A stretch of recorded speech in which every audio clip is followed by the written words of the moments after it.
I know it says day 2, but we're on our day 3 for 6-1.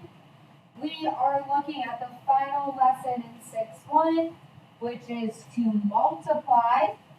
So again, we started with simplifying exponents. We added and subtracted yesterday. So today we are going to focus on multiplying. In order to multiply, I want to make sure we have a firm understanding of what came before. So in our warm-up, we have 3 problems like the other day. So you have 12 divided by 2, that gave you 6. And then x to the 4th over x, well 4 minus 1 is x cubed. And then again, top minus bottom, 2 minus 5 is -3. So that drops the negative to the denominator and you have over y cubed.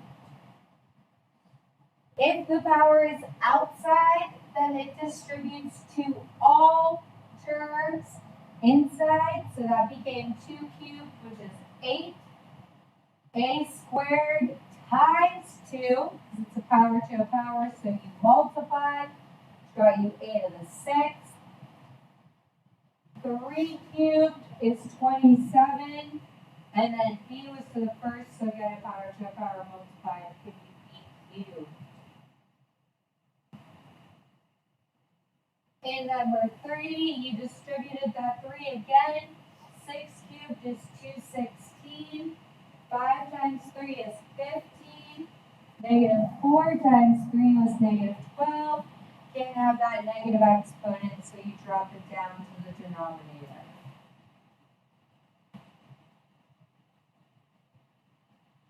And the second part, we, sorry, my ordering order flip-flop. But is it a polynomial? So something is a polynomial if you have addition, subtraction, no fractional exponents, no division by a variable. So in that first example, you have 3x being added to 4y. That is a polynomial, degree 1, because you have 2 terms being added together. And the next one, even though we have a fraction, the fraction is simply for the numbers. You're not dividing by a variable, so that is also a polynomial of degree 2. Number 3 is not a polynomial because you have a square root, and a square root is a fraction exponent. And then for the next 2, you want to add those 2 together or subtract those 2 together. If you're subtracting, you want to distribute your negative.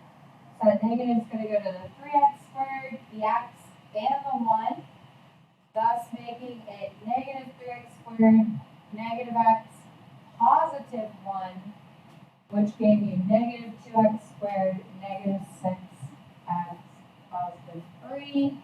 And then the last one, you add the a's to the a's, the b's to the b's, and you get 9a minus 2b.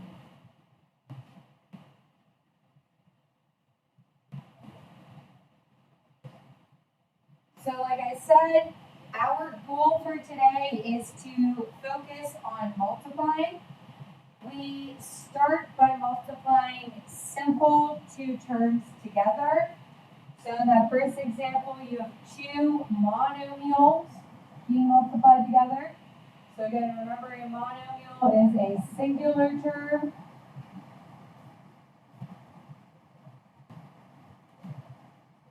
So we have 7x cubed being multiplied by 3x to the 9th. So once again, that's kind of like what we did the other day. You multiply the number to the number. So 7 times 3 gives you 21. And we add our exponents. So you're going to add the 3 and the 9. So you get 21x to the 12th.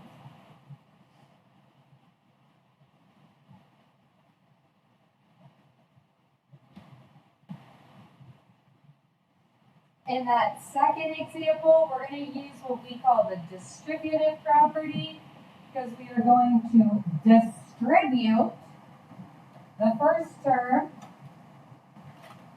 to every term inside. So yesterday we distributed a negative, so just change the signs. Today we're going to distribute a term. So you multiply your numbers and you add your exponents. 3 times 2 is 6, x cubed minus 12 x squared plus 18 x.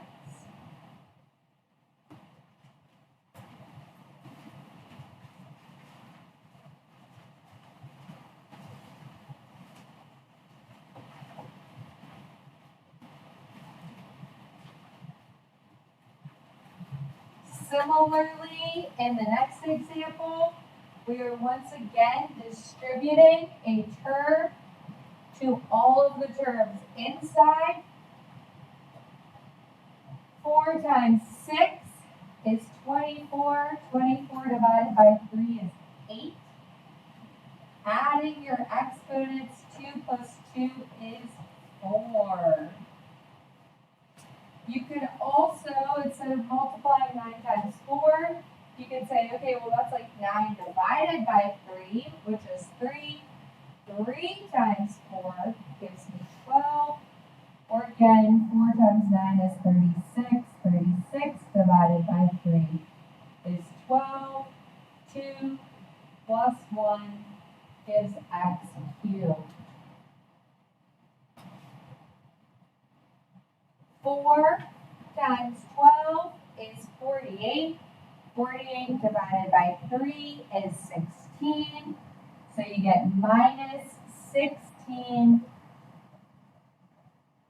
x squared.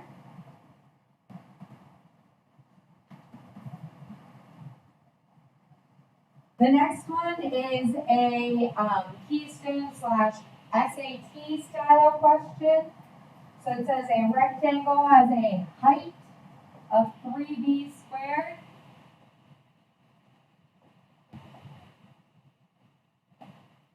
Go ahead and change a little bit. So it says a rectangle has a height of 3b squared and a width of 4b squared plus 2b minus 6. So again, if you're thinking about the shape of a rectangle, we know its height times its width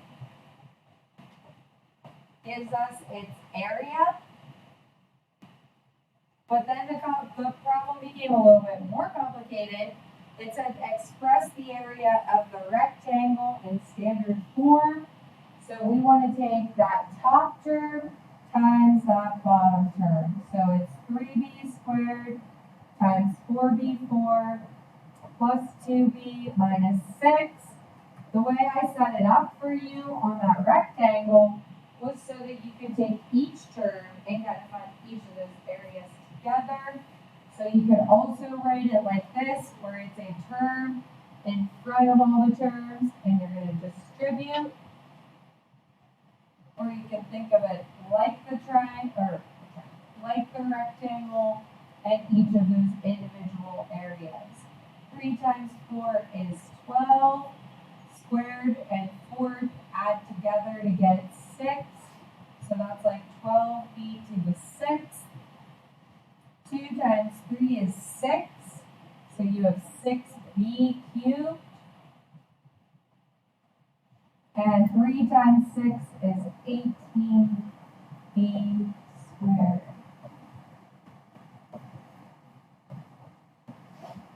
So again, you can fill in the rectangle or write it off to the side. So that's sort of like the old stuff, the easy stuff. If you had 2 terms times each other, then you FOIL.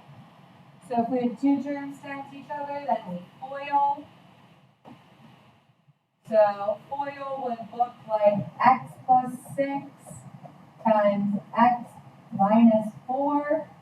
So that's where we do our first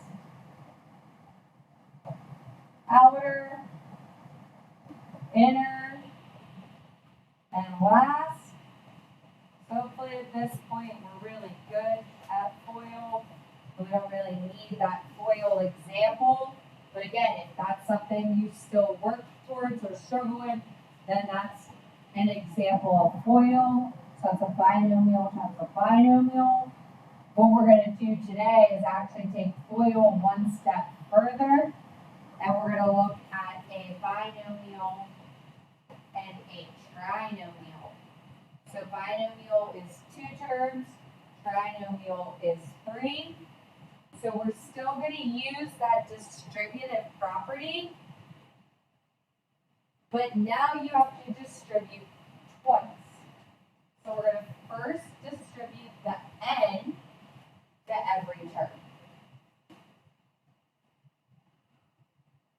So n times n squared is n cubed plus 4n squared minus 6n. And then we're going to distribute the 2 .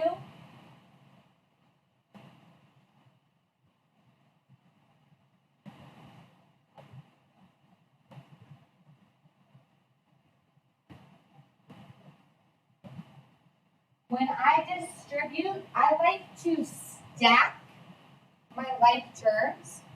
When I distribute, I like to stack my like terms so that the n squareds get added together, the n's go together, and I see I have no n cubes or 12s. So you get n cubed plus 6n squared plus 2n minus 12. So that's one way to do the distributive property. A reverse or alternative way. So I distributed the second term to the first term. You can also do it in the opposite direction. You can do the first term to the second term.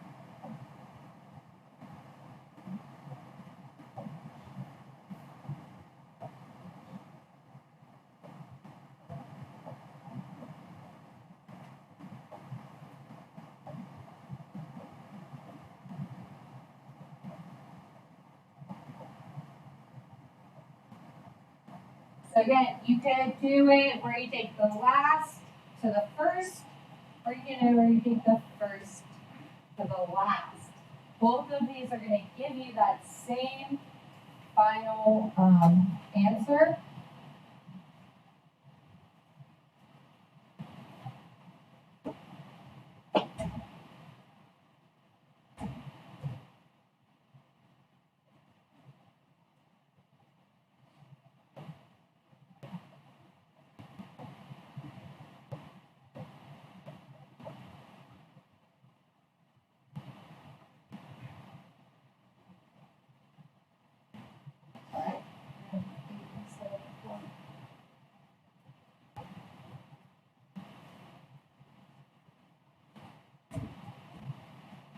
And then there is a third method. The third method is known as the box method. Some students really like the box method because it helps them keep things organized. So what you would do is take each value from the first term and write it across the top. And then you would take every value of the last term and take it down the side. And then the rule is that we're going to multiply to fill in all of the boxes. So it's kind of like a tic-tac-toe board in a way. So you're going to take this times this to get x cubed. This times this to get negative 4x squared. Next term times that first term again, so you get 4x squared. And again, you can multiply down or across to start. X times 16 is 16x. Negative 4 times 4 is negative 16x. Negative 4 times 16 is negative 64. What makes the box method nice is that you add them together diagonally. So the diagonals are always going to be like terms. If you had 3 terms, then it would be all 3 diagonal values. So you get x cubed negative 4x squared plus 4x squared. Well, they cancel. Negative 16 plus 16 cancels. Minus